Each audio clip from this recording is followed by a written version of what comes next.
But how did that strike you, Matt? Like sitting down with someone who, openly declares himself to be a neo-Nazi. It's strange. I mean, there was the main character in the book is Yep. a guy called Forrest Fogarty who Yep.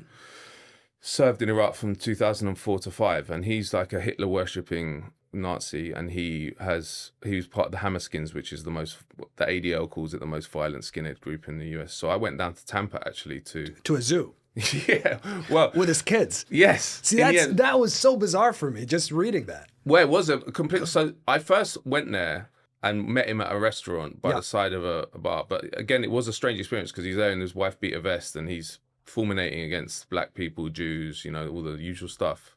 And I looked like his friend rather than no one knew I was a journalist. So I was just sort of like, and he was talking about how often he gets into fights and stuff. So that was quite hairy.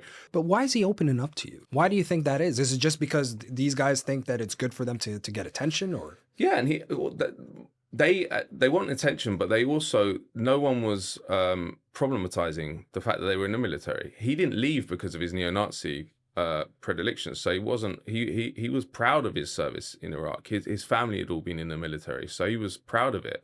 And he actually said to me at one point, my superiors liked the fact I was a Nazi, my commanders, because they saw it as like I was a better warrior than the others. So at the end of that dinner or drink, I wanted to carry on the conversation. So I was like, let's meet up again in a few days. He was like, well, I can't, but I'm going to the zoo with my kids on, I can't remember what day it was, maybe on the weekend. So I was like, yeah, I'll come along.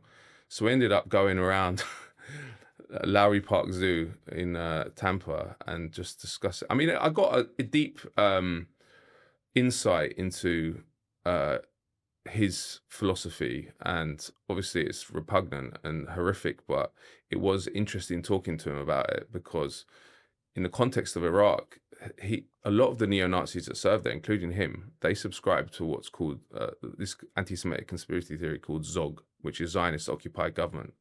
So a lot of them thought that the war in Iraq was done for Israel. And in fact, there is some argument you could make for that, but back then... But they were coming at it from a anti-Semitic kind of approach. It wasn't... exactly. ZOG is an anti-Semitic conspiracy theory.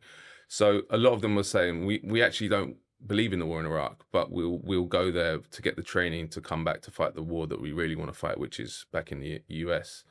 And it was a bizarre experience.